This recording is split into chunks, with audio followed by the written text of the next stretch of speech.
I'm a pretty driven person. I think you could say that. I went to Ben Davis High School, and I graduated in the class of '97. Go Ben Davis Giants! Hey, Sarah, where's my memorabilia box from high school? Somewhere in the basement. Probably the closet, like at the bottom of the stairs. All right.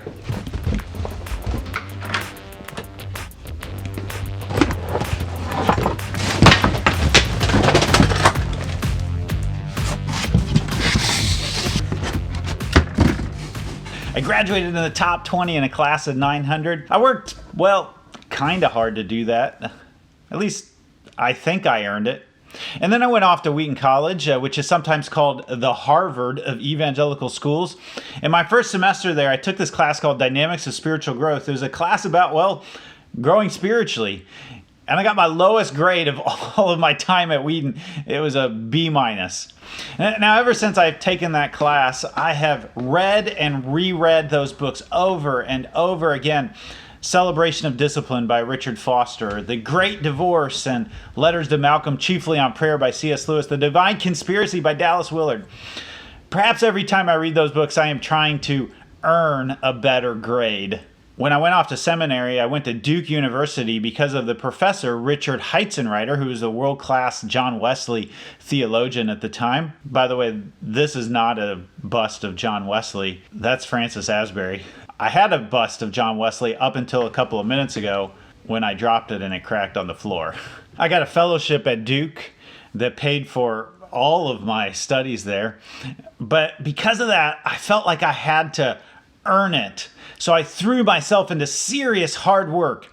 Now, Duke was really awesome, but it also instilled in me some pretty negative ways of interacting with myself and grading my performance, even my own self-worth. In my first John Wesley exam that I took, under the professor that I went to Duke to study under, I got my lowest grade of my seminary experience, another B-. I remember driving home with Sarah to our house, and I had to pull over on the Durham freeway because I just bawled my eyes out on the side of the highway. Now, all of this stuff, all of this memorabilia, all of these grades, they're all relegated to a couple of shelves, some files, a box of memorabilia in the bowels of my basement.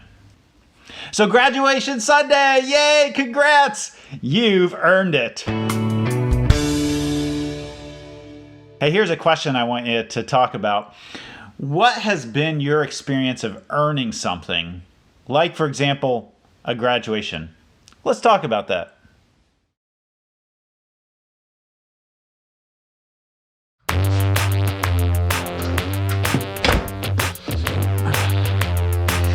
All right, friends, we are in week 2 of a series that we call a belief series. It's about what we believe, why we believe it, why you might want to believe some things and not other things. And there's a challenge whenever we do a series like this.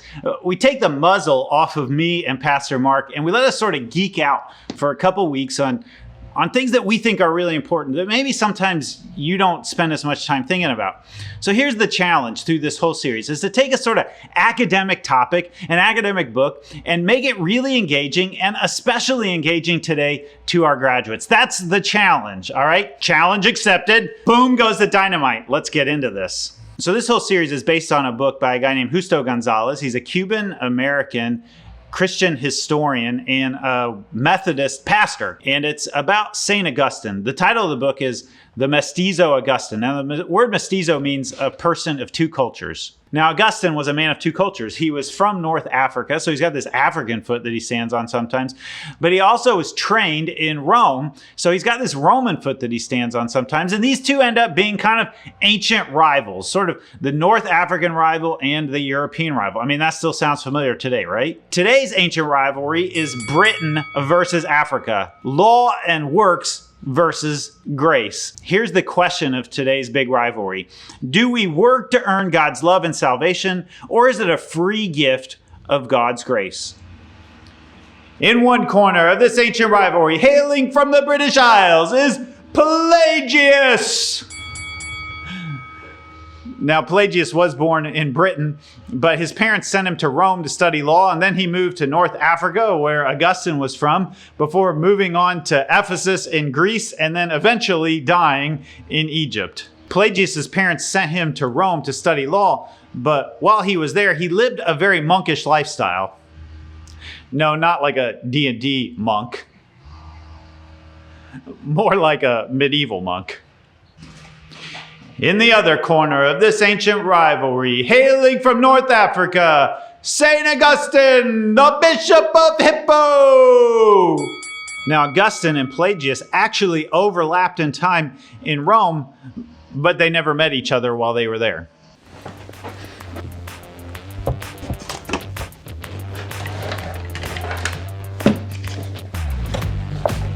While in Rome, Pelagius heard Augustine's confessions read, "Give what you command, and then command whatever you will."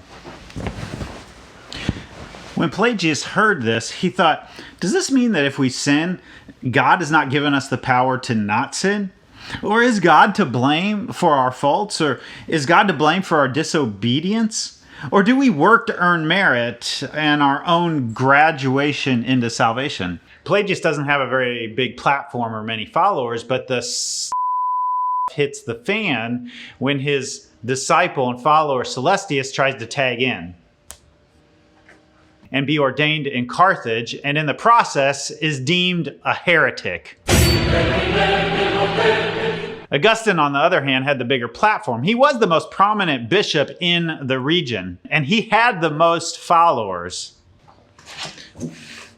At the Council of Ephesus in 431, after both Augustine and Pelagius were dead, Pelagianism was deemed a heresy. By that point, Pelagianism meant Pelagius and Celestius and their followers. Now here's where the debate begins. It's with this question: does sin get passed on to one's descendants? Now remember, sin is intentionally or unintentionally missing the mark. Does Adam and Eve's sin get passed on to one's descendants? For Pelagianism, Adam and Eve's sin does not get passed on to one's descendants. Now this has ramifications for our guilt and whether we earn our salvation or whether it's a gift of grace from God. Pelagius says that a stone that falls does so because of its nature and is not to blame for falling, but a stone that is thrown does so because somebody threw it and it gains no merit in the throw. If we sin because of our nature, we don't earn any blame for it. But if we do good because of God's grace, according to Pelagius, we don't earn any merit for it either. To say otherwise would be to make God an unjust God who blamed us for things that we could not do, and who gave us merit for things that we did not earn. Now remember, Pelagius trained in Rome under Roman law, which taught this basic principle. It's called the principle of possibility. If there's no possibility of obedience, then there's no guilt for disobedience. For example, a slave is not culpable for breaking a law that the master commanded the slave to break. The master was culpable for breaking that law. Pelagius argued, if sin is unavoidable, it's not sin. If a commandment is not obeyable, it's not a true commandment. A just law must be obeyable, and a just judge must not punish someone who had no ability to not follow the law. He would point to St. Paul's letter to the Romans, where Paul says, the judgment of God rightly falls upon those who do such things, because they had the possibility both to do them and to not do them. Now here's a question I want to ask you. Do you feel like sin is avoidable or unavoidable, and why? Let's talk about that.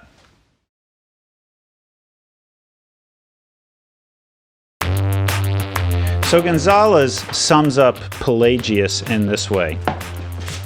All of this means that merit as well as guilt is to be based on the exercise of free human will.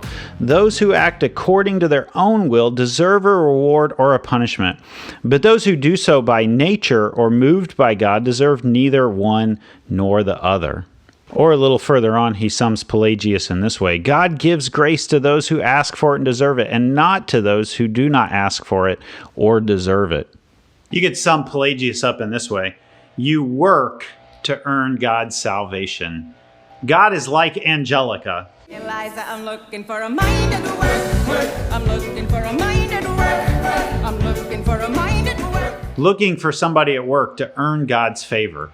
Right about now, you might be thinking, Pastor Thomas is convincing us to become a follower of Pelagius. I mean, it all makes sense. But there's one really big problem, and that is that what Pelagius teaches, according to Augustine, goes against a lot of the Bible. For example, Paul in Romans chapter 5 says, when Adam sinned, sin entered the world. Adam's sin brought death, so death spread to everyone, for everyone sinned. Now, 200 years before Augustine was even born, Tertullian, another African Christian leader in Carthage, first proposed that sin was inherited. Augustine didn't invent this out of nowhere. In fact, what he ended up doing was popularizing for the Western Church an idea that almost all North African Christians already held, that sin was an inherited condition. This idea wasn't new to Augustine. Now here's something that's really interesting to me. 2,000 years before it was even discovered, it sure sounds like Augustine and Pelagius are having a debate about whether traits are passed on from one generation to the next. Of course, today we know that in many ways they are through DNA. Characteristics are passed down, both our good stuff and our bad stuff. So we're back to this basic question. Is God to blame for our sin? Do we work to earn God's love and salvation, or is it a free gift of God's grace?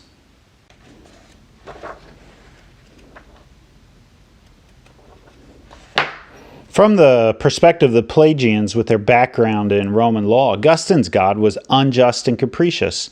Augustine, the mestizo, while understanding the concern of the Pelagians over justice, feels that the Pelagians are trying to limit the power and the authority of God. In this debate that ranged across the entire Roman Empire, Pelagius is labeled a most Latin man, aka Roman elite, while Augustine was labeled a Punic man, aka uneducated African.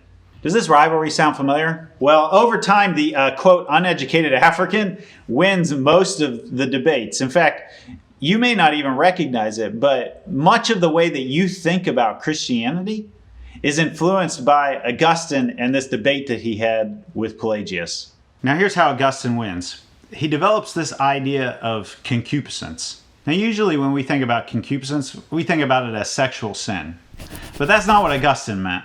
Concupiscence means to love the wrong things too much and the right things too little. Concupiscence is every disordered earthly appetite that turns us away from love of God, not just our sexual appetite. Alongside of concupiscence, Augustine also begins to think very deeply about God's grace, or God's help for overcoming concupiscence.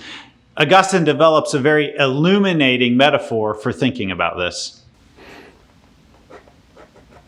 We are not, of course, helped by God to sin, but we cannot do what is right or carry out the commandment of righteousness in every respect, unless we are helped by God. The body's eye is not helped by light so that, closed and turned away, it may withdraw from the light. Rather, it's helped by it to see, and it cannot do so at all unless the light helps it.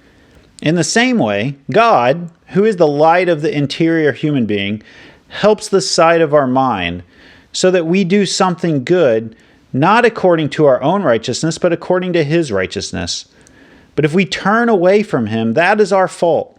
Then we are wise according to the flesh. Then we consent to the concupiscence of the flesh with respect to what is forbidden. Augustine creates a systematic way of thinking about God's grace, about God's help in overcoming our disordered desires, our concupiscence, the way that we love the right things too little and the wrong things too much. This is why Augustine is often referred to as the Doctor of Grace. No. That's Doctor Who. I'm talking about the Doctor of Grace.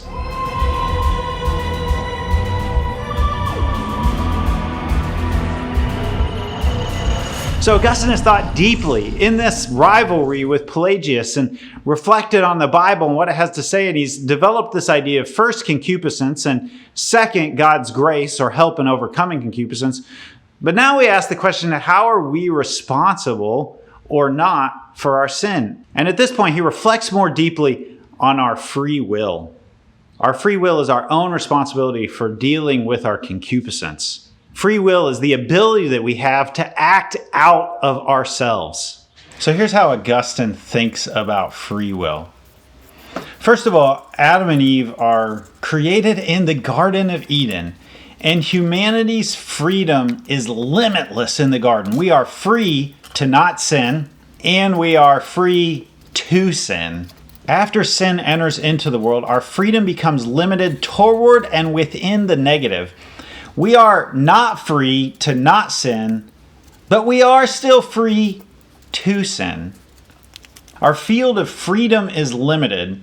We're free for certain things and not for other things. For example, humans are free to walk on the ground, for example, but not free to fly in the sky. I know. Some of you are saying, but what about planes? Remember, we're talking about the 4th and 5th centuries here. Now, here's something that's really important to understand. While our freedom is limited, inside of the freedom to sin, not all sin is equal.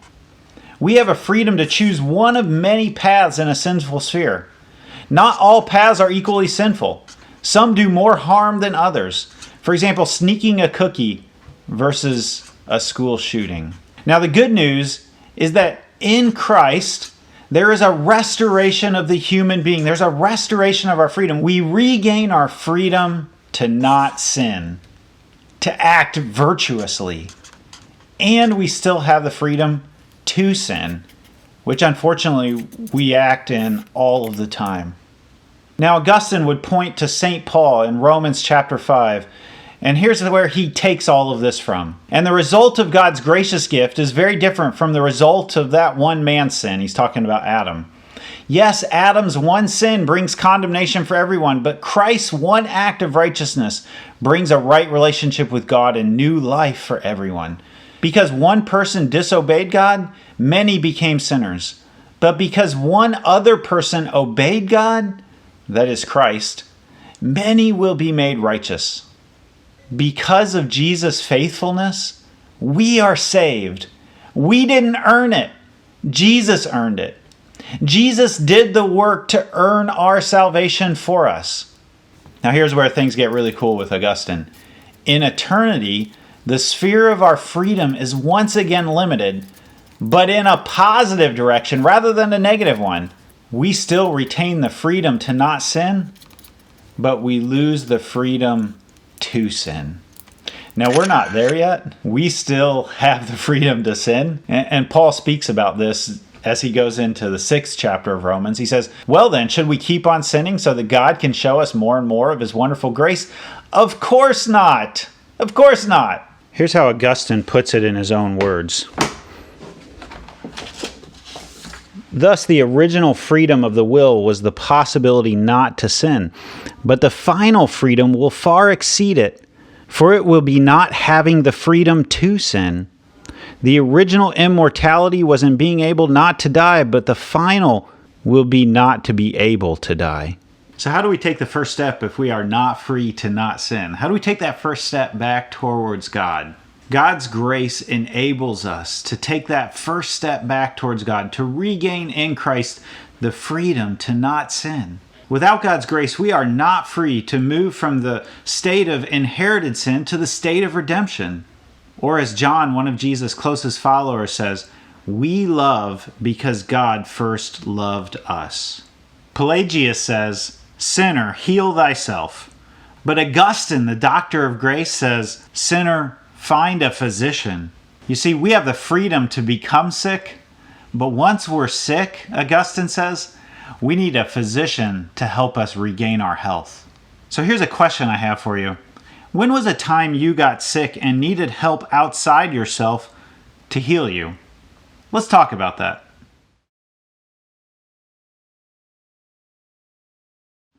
One of the things I love about having these conversations in the chat box with you all is that there are a lot of perspectives, and this debate between Augustine and Pelagius there's a lot more to it than what we're talking about today. For example, can you resist God's grace? Is it irresistible? Augustine says, no, you cannot resist God's grace. Are only some elected to receive God's grace? Augustine says, yes, only those who are predestined, the elect, receive God's grace. The non-elect do not receive God's grace. Now, Pelagians contested this bitterly, and people contest it even to today. The Pelagians argue that people are condemned at no fault of their own. In this debate, Augustine brings his African view of authority to the table. Who are we to question God? I mean, God is God. But Augustine is a mestizo, and so in other instances, he brings his Roman view of authority to the table. We're going to talk about that in future episodes. In 529 at the Synod of Orange, no, not that kind of orange, Christian leaders sat down at a table, and they continued to condemn Pelagius as a heretic, but they didn't affirm Augustine's idea of predestination in the elect. 12 centuries later, the debate continues. John Wesley, the founder of the Methodist movement and the priest in the Church of England. Yeah, I know, that's not John Wesley. That's actually Francis Asbury. You remember John Wesley's bust was busted on the ground a couple of minutes before I started filming this message. John Wesley was a contemporary of George Washington's, although on different sides of the ocean. And John Wesley made this claim that grace is available to all and it is resistible. The elect, John Wesley said, are those who respond to the grace of God through the faith and the faithfulness of Jesus Christ. Wesley went on to build on the work of Augustine, the doctor of grace, with his own different conceptions of grace. There's prevenient grace, the grace that is there before you even know it. There's convicting grace, the grace that convicts you of your error.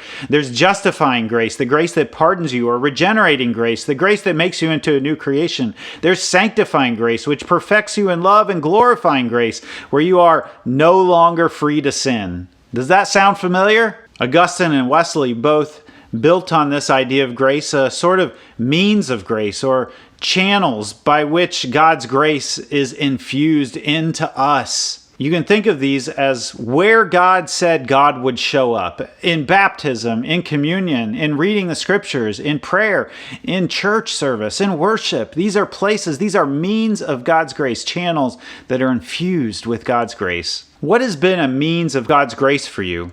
Through what channels have you encountered God's grace? Let's talk about that.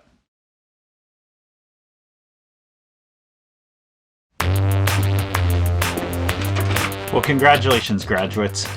You have earned it. You've worked hard, you've put in the long, hard hours, and some of you have the grades to prove it. But here's the point of today's message for you, especially at this graduation turning point. There's like a ton of flaws in our education system, but one of them, particularly when it comes to your spiritual life, is equating what you had to do to earn your grades, to earn your graduation, to earn your kind of acceptance into college or academia with the way that God's grace and love work. You see, all of the work that you've put into everything you've done up to this point, at someday it's just going to be a box of memorabilia in the bowels of your basement. It's going to amount to that. In fact, my box, as you saw, wasn't even fully full. But know this, there's nothing that you can do to earn the grace of God. There's nothing that you can do to earn the love of God. There's nothing that you can do to make yourself more beloved. Whether you are graduating with a 4.0 or whether you've just graduated with, C minuses, or whether you didn't even graduate, whether you're going to college or graduate work, or whether you're going to work with your mind or with your hands, none of that makes you more beloved in the eyes of God. What God's grace does for us is it gives us the capacity to wake up to this reality, the reality that there isn't anything you can do to earn God's love. In fact, Jesus has done everything already necessary to earn everything that's really important. Jesus gave his life. He paid the ultimate price for you and for me. Jesus paid for everything that's already worth buying. You don't get your life together to come and receive that gift from Jesus. No, you receive that gift from Jesus to get your life together. And like any good gift, it's best received in community. I mean, who wants to open up a gift and not share it with anybody? Who wants to open up a gift and be totally by yourself? That's no gift at all. The gift that Jesus gives us is best received in a community of followers of Jesus. Graduates, as you graduate from high school or college or whatever setting it is, and perhaps you move out of your parents' home, find that community of followers of Jesus to receive the grace of God together. That community of friends who will be a means of God's grace for you, a channel of God's grace into your life. So what's the first step towards that gift, to receiving that gift? Well, it's simply talking to God. Saying something like this: God, I confess that my love is disordered. I have loved the wrong things too much and the right things too little. I have not acted with love or justice or mercy or humility in all situations. I have acted in my own selfish interests, looking out for number one. Forgive me, God. Forgive me for all of those things and reorder my love. Give me the grace to be transformed, that I might love the right things in the right proportion. Help me to find a community of followers for that lifetime commitment, that lifetime journey of following you and being transformed until the one day when we will no longer be able to sin, when we will no longer be able to not love rightly or to do injustice. Oh God, quicken that day in my life and our life together. In the name of Jesus and in the power of your Spirit. And all who agreed, said or typed or used the prayer emoji, Amen.